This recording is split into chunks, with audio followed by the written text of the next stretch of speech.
Good evening, welcome to Left, Right and Centre. I'm Vishnu Shom. Today is a defining moment in the subcontinent's volatile history, we hope. Today, India and Pakistan, teetering on the brink of war, stepped back from catastrophe, agreeing to a ceasefire at 5 p.m. The United States played an important role, with President Trump announcing the breakthrough on Truth Social, claiming credit for mediating intense overnight talks. But make no mistake, direct communication between the Directors General of Military Operations was the linchpin. At 3:30 p.m., Pakistan's Director General of Military Operations reached out to India's, halting strikes and pleading for peace, a move underscored by America's pressure, tying Pakistan's IMF loan to compliance. This truce, born from the ashes of the Pahalgam terror attack, averts a military nightmare, yet tensions continue to simmer. There are some reports of firing continuing along the international border and the line of control. Presumably those will die down. Now, India's resolve remains ironclad. The Indus Waters Treaty, suspended after the attack, will not be revived. Government sources confirm all punitive measures, including trade and diplomatic sanctions, stay in place. As the Directors General of Military Operations prepare to talk again on the 12th of this month, the world watches, holding its breath. Peace hangs by a thread, but for now, courage and diplomacy, we hope, will have prevailed. A look at the headlines at this hour. India announces its ceasefire with Pakistan. The Director General of Military Operations from Pakistan initiated a call today. Direct talks have taken place between India and Pakistan. India says our response was measured and responsible in terms of the military actions we've taken today, and that Pakistan has consistently been spreading misinformation. Government sources say that the conditional truce is all that has been achieved, but so no firing at the moment, at least nothing sustained, but water and diplomatic actions do stay. The Prime Minister meets the National Security Advisor. Post the ceasefire, the Prime Minister meets all service chiefs.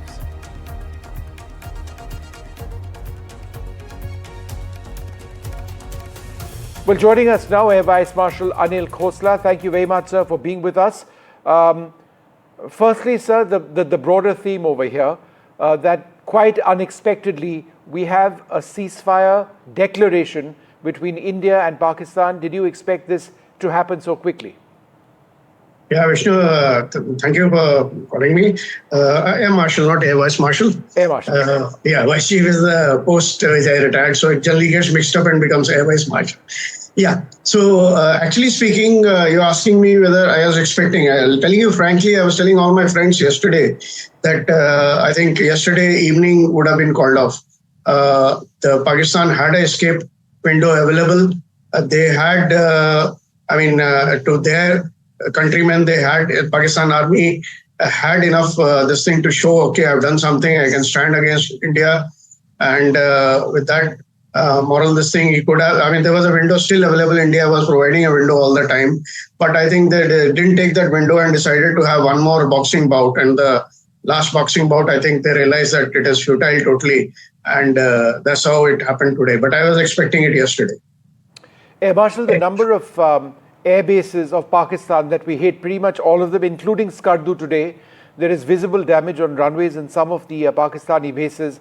The fact that we attacked their main air base near Rawalpindi itself quite successfully, would continued military operations by the Pakistan Air Force have really been possible with the condition that we've left some of their facilities in?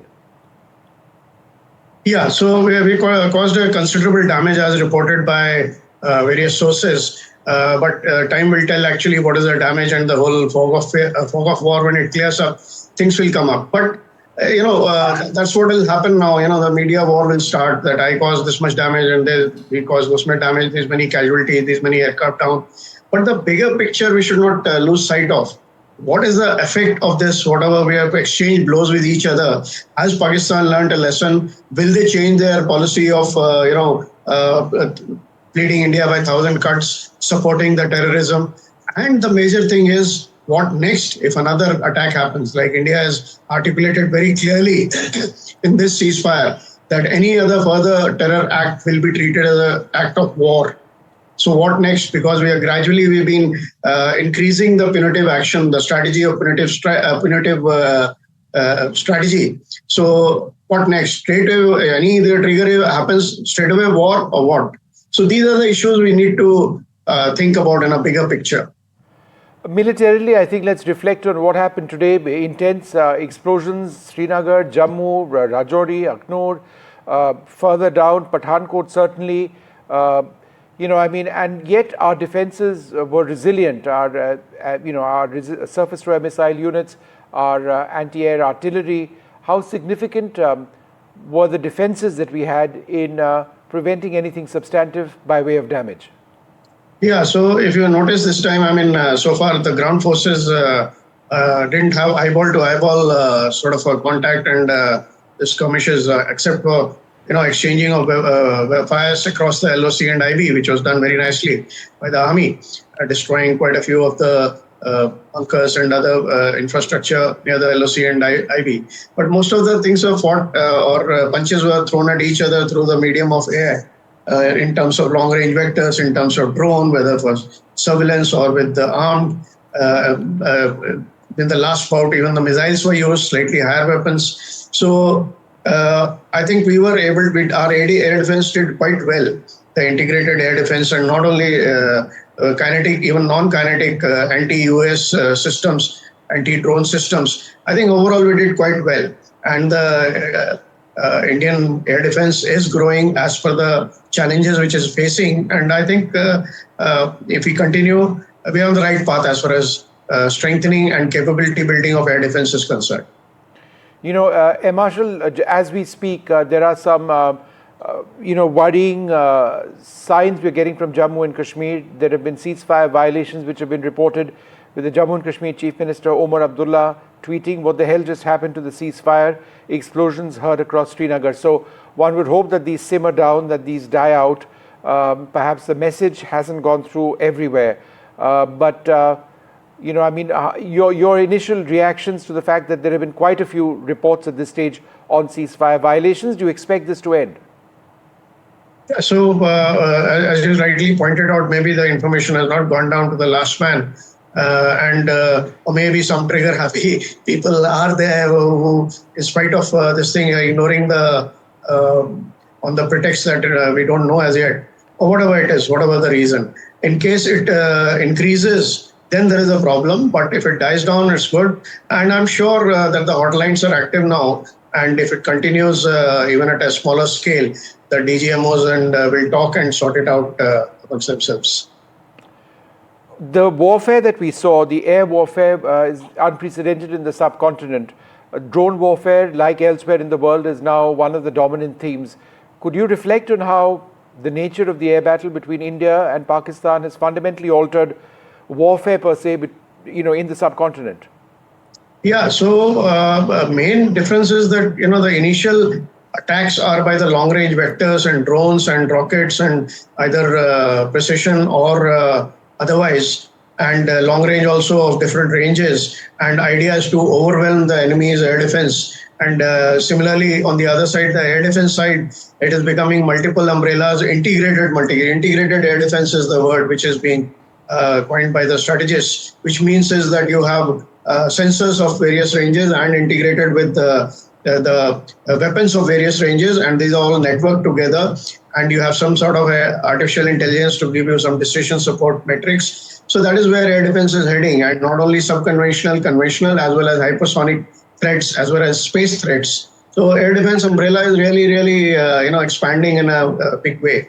And the air warfare, beginning, it happens with these long-range vectors. In case of a ground action, then the whole full-fledged conventional war starts. And what happens, like even in Russia, Ukraine, if you see, when the stamina runs out, then it becomes a long drawn, boxing match where both the boxers are tired, but they keep punching one another. So you do some action with long range vector, and then the opposition does a punitive strike with the long range vectors and missiles. So that is what long drawn affair it becomes. All right, again, these reports of ceasefire violations coming in, explosions heard in Srinagar as well. Again, we just hope that, this dies down and that there are no forces in play in Pakistan who are, without coordination with their military leadership carrying all of this out. So that's something that's a bit of a concern. Do you believe, sir, at the end of it all, despite the way in which the Air Force acquitted itself in hitting terrorist targets, including the initial attacks a few days back, there are learning lessons as well? Yeah, there are many lessons will come out, and I think all the forces will be dissecting the whole events which took place in the last 3 or 4 days, and detailed inventory of lessons will be, and they will be activated. But the issue which you brought out of these reports which are coming in, I only hope that it is not sponsored by the crazy, Pakistan army, which even after declaration of ceasefire by whatever means, and they're not doing it intentionally. I only hope that. Well, there's a blackout in Firozpur, Hoshiarpur and Pathankot. Some reports of several explosions in Srinagar at this stage as well. We'll try and get NDTV's Shiv Arur up in a little while from now, but just sticking by the terms of the agreement itself. What do you make from the fact, sir, that the Indus Water Treaty remains in suspension? There has been no effort to resume the diplomatic relationship. Do you believe that India continues to hold fairly significant leverage over Pakistan? Yeah, so thing is, only ceasefire has been declared as yet. There have been no talks, there have been no discussions as yet. So once the ceasefire, like you're saying, you're yourself saying the whole lot of reports coming of this thing. So you can't trust the enemy. The trust has been totally broken. So it will take some time to the trust to build up, and also negotiations to take place for the things which have been done, and other means, economically, diplomatically. It's a multi-domain operation, and all those actions which have been taken to reverse it, it will not happen just by declaration of ceasefire. So I think we'll have to wait and see the trust building measures. We'll have to see what Pakistan is doing, and thereafter, talk if they succeed. Then only slowly, gradually, the things will come back to normal, if at all.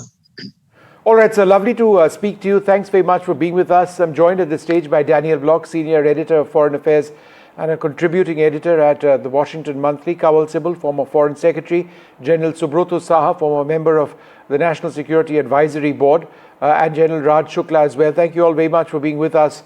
General Saha, let me come to you first. At this stage, there's this concern about ceasefire violations, and the only reason we are bringing this up is because it's not insignificant at this stage. Multiple explosions in Srinagar, apparently some drone activity as well. Could this simply be, elements of the Pakistani armed forces not having gotten the message so far? Well, Vishnu, firstly, thanks. Secondly, I must tell you this small violations here and there. Let's not get distracted by them. There could be elements who do not want to obey orders and who have got so charged up, and there could be those who are ignorant of what is happening on the top. But there are larger issues here which we must be discussing in this forum now. Historically, let's not get away from the fact that as a nation we seem to be frittering away military gains, whether it was in 71 or in 99. What happens now, we'll have to wait and see. In a show earlier today, I'm glad you had brought out this point, will the terrorist infrastructure get dismantled because of what has happened? It's a big question. Will talks and terror go hand in hand because of what is happening? It's a very big question. The point is, we seem to have agreed to what the US wanted us to do. Now, how are we going to leverage this concession that we have made to the US? Let's make no mistakes, we have made a concession to the US. How are we going to leverage it in the context of the Indo-US Defence Technology Partnership?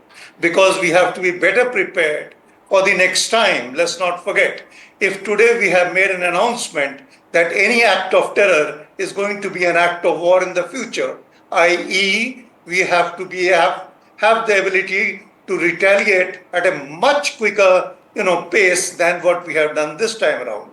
So leveraging this for the future, to my mind, is most important. The next thing, we must tell the United States that, look, we are the only country that has been able to draw a range of Chinese arsenal into this, so-called war that we have gone through. So look, we have brought in front of you what Chinese technological capabilities can or cannot do on the battlefield. So these are huge, contributions we have done to the larger geopolitical context or the larger context of warfare, if you will. So, and let's not forget, we have actually bailed out Pakistan. I mean, okay, fine, a small component of this, which I think you have alluded to earlier in one of your programs today, that the liver seems to have been that the release of the IMF fund. Well, by all means, that is true. But how has India helped Pakistan? We have prevented them the cost of the war.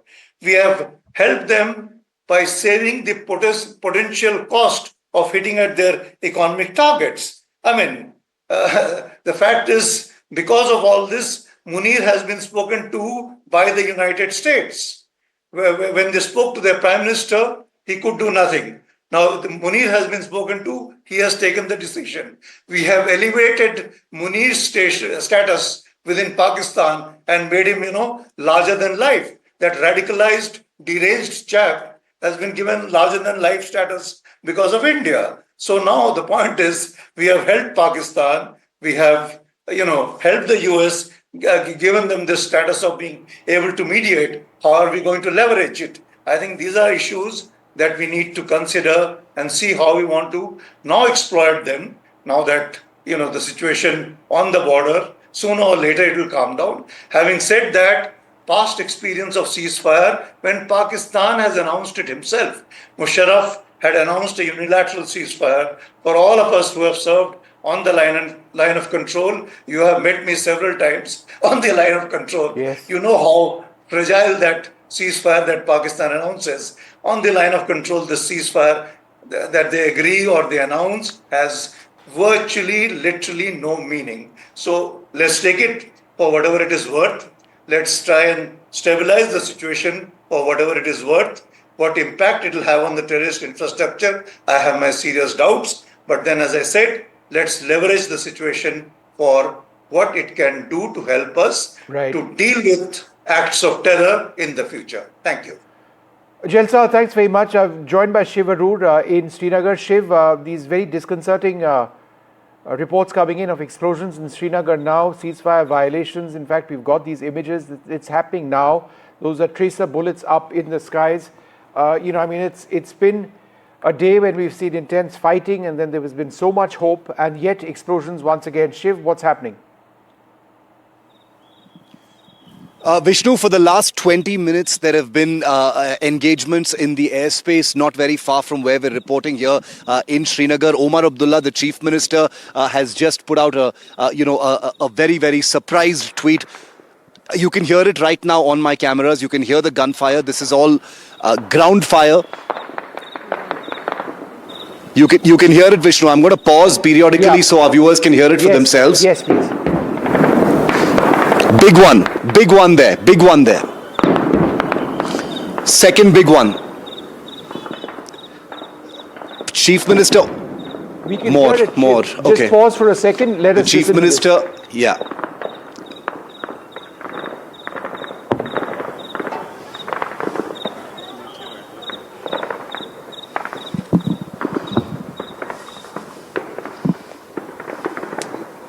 Carry on. We can hear this very clearly. It's non-stop. The anti-aircraft fire. Vishnu, for the last 20 minutes, this firing has been going on. The Chief Minister, Omar Abdullah, has also acknowledged it. He's put out a tweet saying, what the hell is the ceasefire about? He's just heard these explosions. They're being heard all over Srinagar, clearly. Even the Chief Minister has spoken about them. This is by... Okay, it's getting more intense. There are 3 big explosions that have just happened. This is the longest drone engagement I've ever heard in Srinagar so far since the last 2 days. Let's just listen to it. It's non-stop.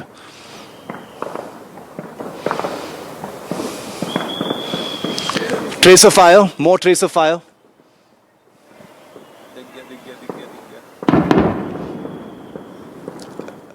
Okay, these could...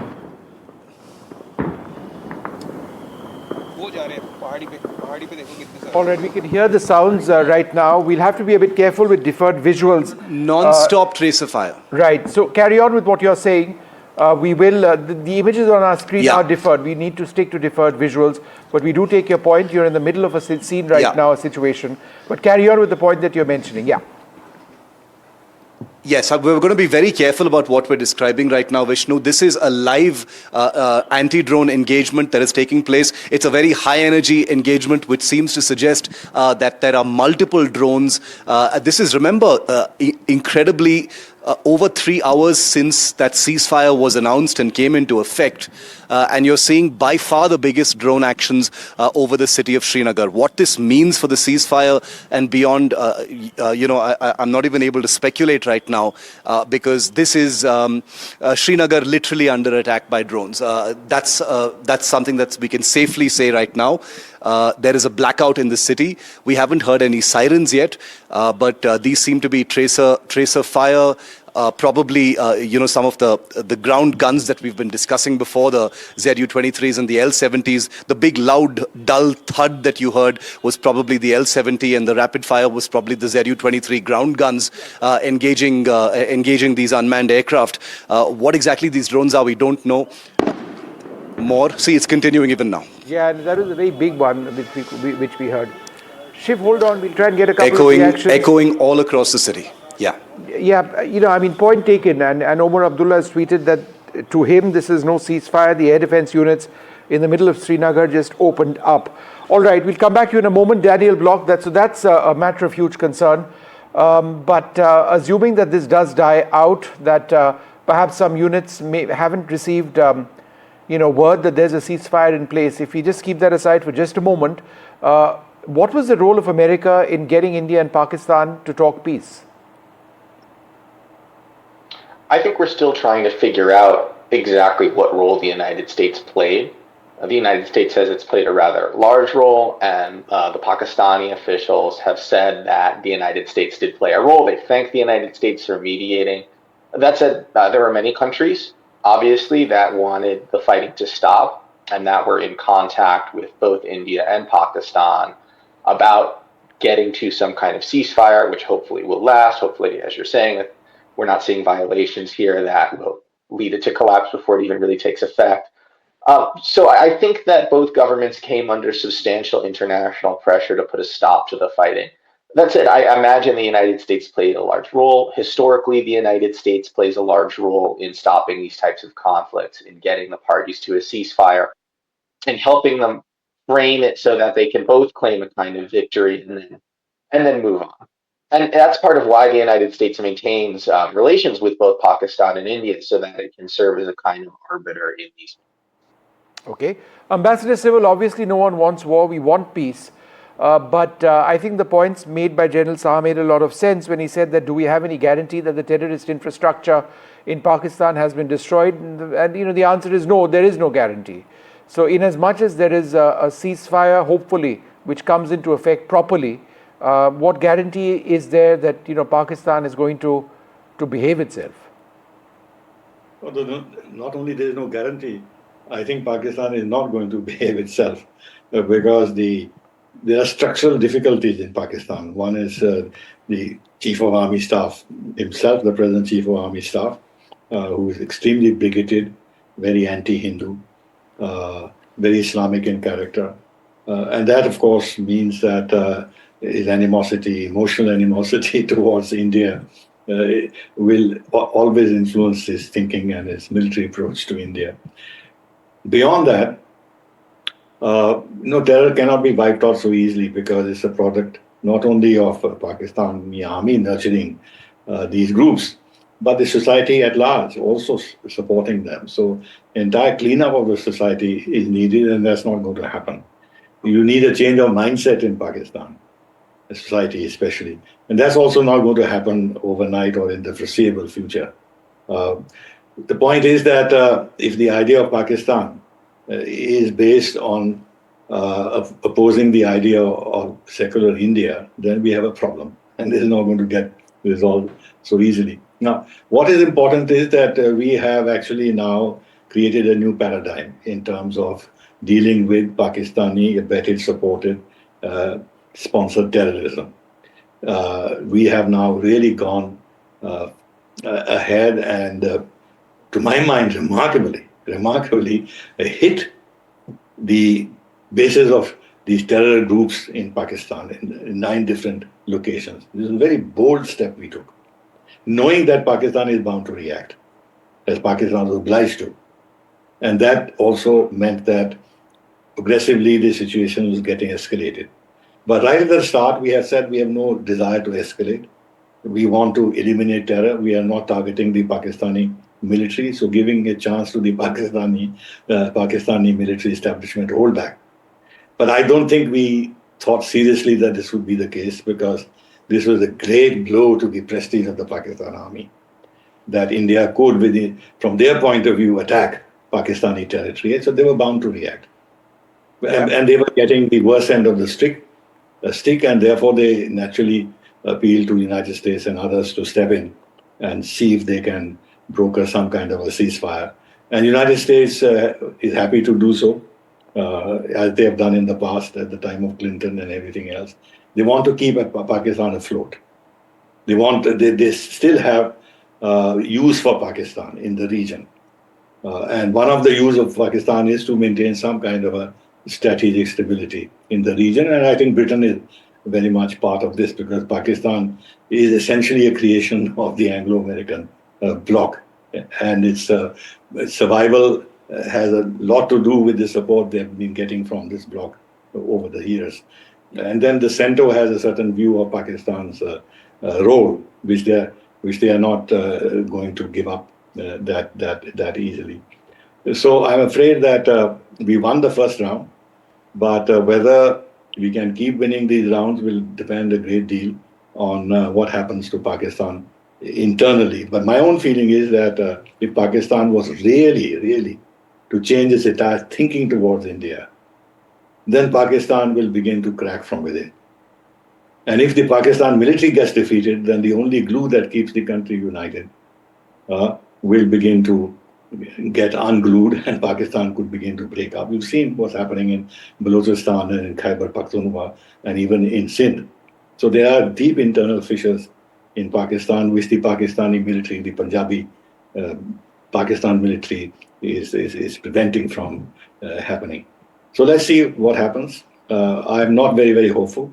And the last point I want to make is that whatever steps we have taken, the 9 non-kinetic steps, should be maintained. There should be absolutely no give on that for the foreseeable future. And then we will see in course of time how things develop, how Pakistan reforms itself internally. I don't have much hope that they will do so, but nevertheless, we have to live with this neighbor and protect ourselves. And the last point before I end is that we have to develop our military capabilities even more. To the extent that the disparity in the strength between the two countries is so big and so large that Pakistan will think twice before they sponsor terror groups. I don't think there's an option. Knowing that they'll be hit very hard. No, I agree with you. I don't think there's an option to that. General Shukla, just in terms of the fighting which we've seen over the last 3 days, it's redefined warfare in the subcontinent. Never since 1971, think about it, has India hit Pakistan so hard. And never has Pakistan since 1971, other than in terror attacks, come in and use conventional forces to try and hit us. Could you reflect on the military action which we've seen in the last couple of days? Vishnu, I was listening very carefully to Mr. Sibbal and to my former boss, General Saha, but I'm inclined to take a different view. I think this time it has been a significant departure from the past. And let me tell you why very quickly in my view. Mr. KPS Gill once said that, we will win this war on terror not merely by running after terrorists, but by overwhelming the adversary. I think Op Sindoor has converted much of that wisdom into strategic reality. Exposed not only major deficits, chinks in the Pakistani armor, but to my great delight, also of its collaborator, China. What happened to HQ-9? Look what happened to the J-10s and the J-17s. So I think it is a significant, there have been significant military payoffs, and India has rediscovered the utility of force. Let me make 3-4 more points.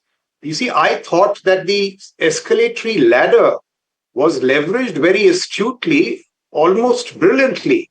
You see, what we did this time while confining our attacks on the terror ecosystem, we expanded the swath very boldly from Muzaffarabad to Punjab. Punjab has never been hit. Rawalpindi, Raiwind, Bahawalpur. I was GOC 10 core. My opposite number was GOC 30, which is Bahawalpur. After Operation Swift Resort, General Rawat was in my headquarters, and this Markaz was a veritable training academy for terrorists. It had firing ranges, mine ranges, obstacle courses. We've hit that. And look, we've seen new normals in our strategic outlook. We've gone and hit Punjab. We have done, after Parakram and 2611, the military instrument, Indian military instrument, appeared relatively blunt. This time it has been a great instrument of precision strike. What are the objectives? You know, it is a very strong signaling to Pakistan that, listen, this nuclear schoolboy, nuclear bluff, and under its cover, this terror rampage will not work. Should you wish to persist with terror, you will have to face India's conventional might. So we've called the bluff of nuclear use. We have re-established deterrence. It may not be permanent, but I think there are major payoffs. We should not undermine the payoffs. Of course, the other lessons are there. Given the size of our economies, we should have combat overmatch with Pakistan. And much of it can come in far greater technological investments. This is only the beginning of the bump. We will have far greater challenges with China.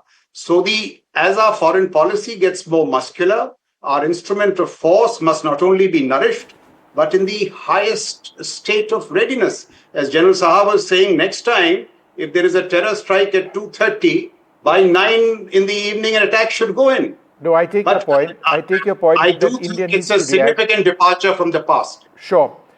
I'd like to thank all of you very much for being with us. What I'd like to do at this juncture is actually listen in to that press conference and what was announced earlier on, because there was a sense of hope. It all came in a very quick fashion. Remember, we woke up this morning to massive explosions all across the front, from Kashmir in the north all the way down to parts of Gujarat as well. There were multiple attacks on Indian airfields. India responded. We've hit more than 8 Pakistani air bases. Several runways have been made inoperational. Then, as a result of talks which were taking place and talks which were encouraged by the United States, there was this dramatic phone call by the Director General of Military Operations in Pakistan to his Indian counterpart. That took place at about 3:30, 3:45 in the afternoon. And by 5 p.m., there was a ceasefire in place. It was almost unbelievable. But in the last exactly half an hour or so, or 40 minutes or so, there are reports of explosions being heard in Srinagar. One would hope that these die down, because it doesn't make sense for Pakistan to commit to a peace. Statements by their foreign minister, statements by their Director General of Military Operations, and then carry on in quite this manner. So that's something that we need to look out for very, very closely. But let's listen into what happened earlier on today. Director General of Military Operations of Pakistan called the Director General of Military Operations of India at 15:35 hours earlier this afternoon. It was agreed between them that both sides would stop all firing and military action on land and in the air and sea with effect from 1700 hours Indian Standard Time today. Instructions have been given on both sides to give effect to this understanding. The Directors General of Military Operations will talk again on the 12th of May at 1200 hours. Thank you. Several attempts were made by Pakistan on spreading a misinformation campaign, as we have seen for the last few days. There were attempts made to say that our F-400 at a northern base was destroyed, which was completely false. and that it was destroyed by a JF-17, it was a false information. Also, that the BrahMos installation was attacked and it was destroyed was false. The destruction of airfields at Srinagar, Jammu, Pathankot, Bhuj, Nalia, etc. was also a false claim. The forward ammunition dump at Chandigarh and Beas are also fit and fine, and we showed you these in the photographs in the morning briefing today.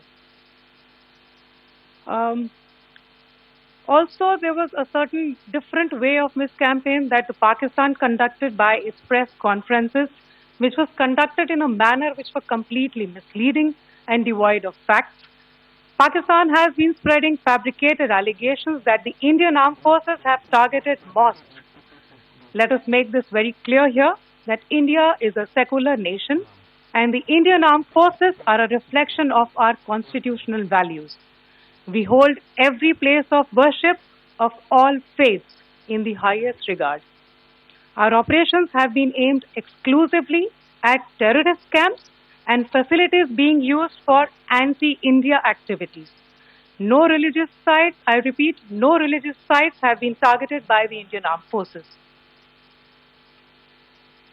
Over the past few days, as we have seen, Pakistan has suffered very heavy and unsustainable losses after it has given us an unprovoked attack on our installations. It has suffered losses in both land and air. There has been an extensive damage to the crucial Pakistani air bases like Skardu, Sargodha, Jacobabad and Bholari. In addition, a loss of AD weapon system and radars made the defense of Pakistani airspace untenable. Across the line of control, extensive and precise damage to military infrastructure and command control centers and logistic installations. In addition to that, 2 military personnel had led to complete breakdown of its defensive and offensive capability and also Pakistani morale. All right, let's go straight across to Shiv Arur in Srinagar. Shiv, just when we thought that things would improve, it turns out that the ceasefire violation now taking place in Srinagar is significant. What's been happening around you? Vishnu, for the last 10 minutes, things have quietened down, but what we just saw was easily the most aggressive drone action engagement over Srinagar. What we saw in the morning today was barely a trailer of what we've just witnessed. After we finished reporting about the ceasefire, we were about to take a short break from our broadcast when we heard the gunfire, the ground fire, and the dull thuds of the, probably the L-70 guns. There were no interceptors. These were all ground fire, including tracer bullets that you actually saw in that video that I filmed from my phone and sent that we have on our screens. It continued for a good 25 to 30 minutes, Vishnu and Maria, and it has stopped for now, but it basically suggests that 3 hours after that ceasefire came into effect, those drones were over Srinagar being engaged very, very aggressively. There was a lot of fire from the L-70, the Zu-23. I recognize those weapons. Vishnu, you're familiar with them as well.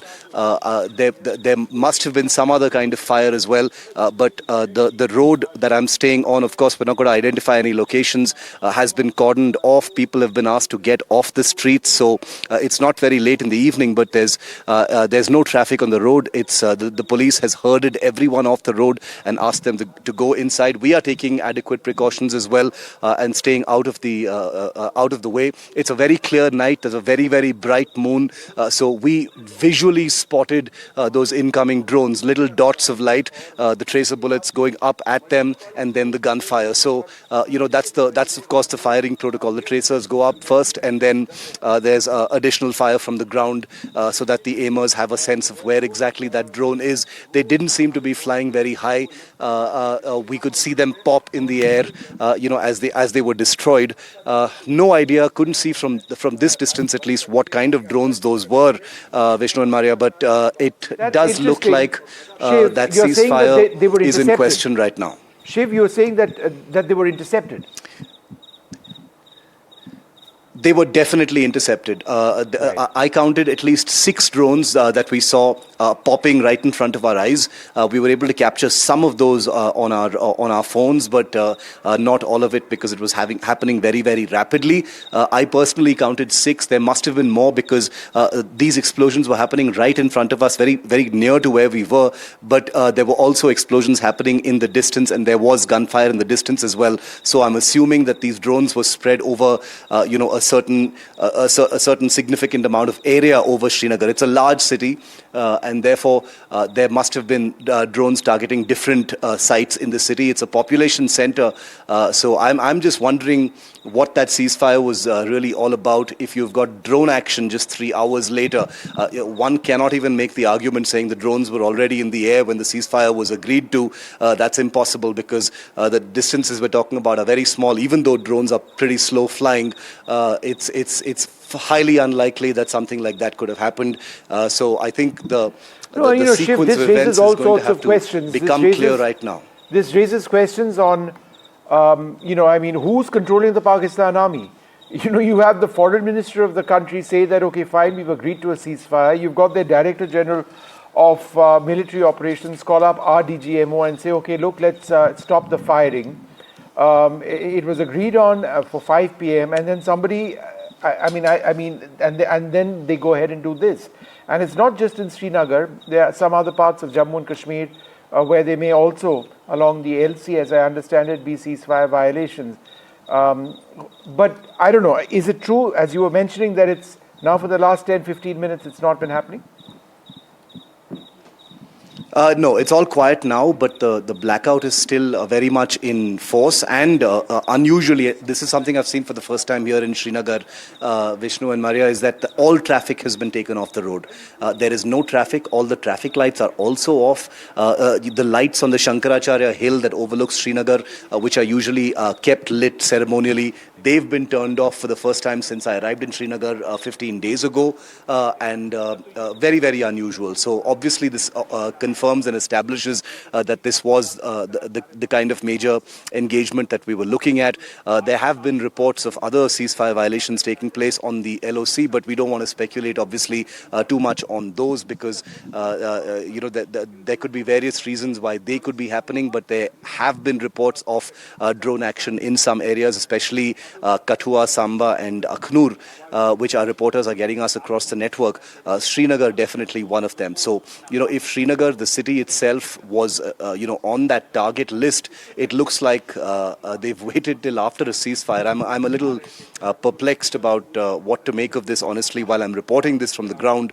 But 3 hours after the ceasefire to see a major drone action, something is most definitely amiss, and I'm still trying to make sense of it. All right, so this is deeply worrying. Just a few hours back, we were hoping for peace. Now there appears to be the scenario developing, which is uncertain. It does need to be mentioned that in the last 10-15 minutes, it's back to being quiet in Srinagar.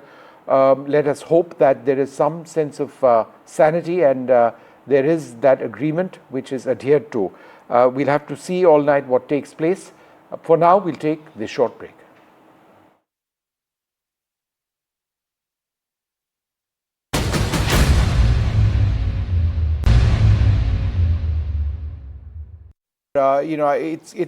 Were you surprised, as the rest of us have been, at the pace in which it's all happened? Vishnu, I think today was a very pivotal day, to be honest. It could have either escalated further or it could have de-escalated today. The reason I'm saying this is that, over the past 3 days, we have seen a pattern of constant escalation in the attack that is coming from Pakistan. And naturally, that was also responded to in a befitting manner from our side, which has led to a lot of damage to military assets and military infrastructure in Pakistan, some of which are very important and critical for their overall military preparedness. Now, if they had continued with this process, either escalation in the current domain or expanded the war horizontally, it would have met with, as I said before to you, that with continuous escalation dominance from our side. So there would have been two things in my mind that would have been at play. So I was half expecting that this would happen, especially when the news came out that we would treat any future terror attack as an act of war, that something or would have been working out. And I think two things would have definitely happened. One is that I think the international community would have been waking up to the reality of what Pakistan was attempting to do for whatever its objectives were, and that there would have been a degree of pressure on them because it was clearly the pattern of escalation and then response left the onus on them to start taking the steps to stop this. And the second was obviously their own internal calculations of how far they can go on to escalating this and sustaining this given the internal situation. And remember that we've all been aware of the fact that there is a much higher staying capacity and much, of course, asymmetrically more power to deliver from our side. So I think this would have been both a combination of a certain diplomatic pressures on them, and then second, I think also internal calculation on the steps that they have to take, because I think over 3 days they made an attempt to, at least in my view, get one or two major targets in India that would have given them a reason to celebrate or tell their people that we were able to reciprocate or pay India back in the coin. But there was, in a sense, an impenetrable wall of air defense, which had largely foiled this massive waves of drones and missiles that were coming into the country with no major damage. But Ambassador Ashraf, let me ask you this, sir. The fact that we hit Pakistan as hard as we did, we hit Skardu, by the way. That's the latest in the list of air bases we struck, and I think at least 8 or 9 others, virtually every single Pakistani air base. And we were fairly relentless about this. The videos have showed significant damage in some of them. Do you believe that that is ultimately what pushed Pakistan to the That's what I'm saying, that, you know, it wasn't just America's pressure and them saying, No. I think that, listen, in anything of this nature, finally, it is the two parties involved in a process who make that decision. And no matter if their calculation was, and look, this is an era in which, a time in which the world is preoccupied with a number of its own issues, whether it's the United States, Europe, or China, or Russia. It is a time when this sort of international order has collapsed. It is not what exactly we had seen in the past. So there was, in a sense, space for them to continue with this operation. The message that they had got out of Washington, D.C. was, you guys need to sort this out on your own. You remember in the past, there used to be breathless shuttle diplomacy that used to start immediately after a major terrorist incident. So I think they felt that they had a space. I think there would have been, conversations are always taking place, but it's really the impact of the military measures that we took, and in a sense went beyond what they would have expected us to do, as you've just mentioned, and we don't need to repeat all the damage that we have done specifically in the course of these 3 years. And remember, each time we mentioned that we are acting in a measured manner and with a sense of responsibility. We had said on 7th that we have achieved our objectives and we have no desire to escalate, but that there would be a retaliation if Pakistan chose the path of a military retaliation. You know, I've got a little bit of sources-based information, and I want you to reflect on it, that we are learning that the United States did play a role in de-escalation. How? By apparently placing direct pressure on Pakistan, linking the provisional release of a $1 billion IMF loan to the immediate acceptance of the ceasefire, with the remainder contingent on full compliance. Do you see that as being, you know, an interesting way in getting Pakistan to move fast?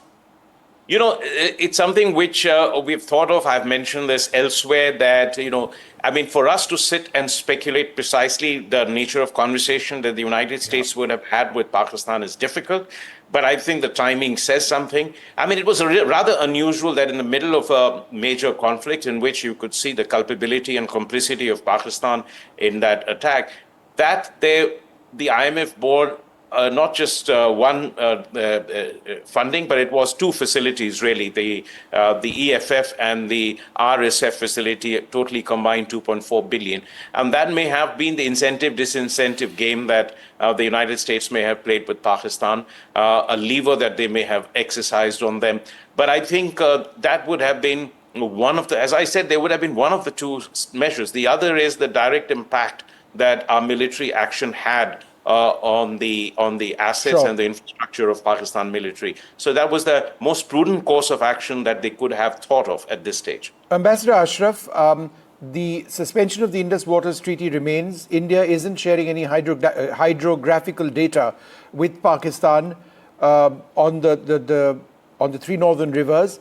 Neither is there any resumption of diplomatic relations to at least to the standard at which they were. So none of that is taking place. It's just kinetic action has stopped, right? It's exactly. We are talking of ceasefire, that of the military action. I mean, I'm a little loath to use the word kinetic because it's genesis. Yeah, I know, it's a terrible word. And it's a genesis is American, so I still call it a military operations. So I think that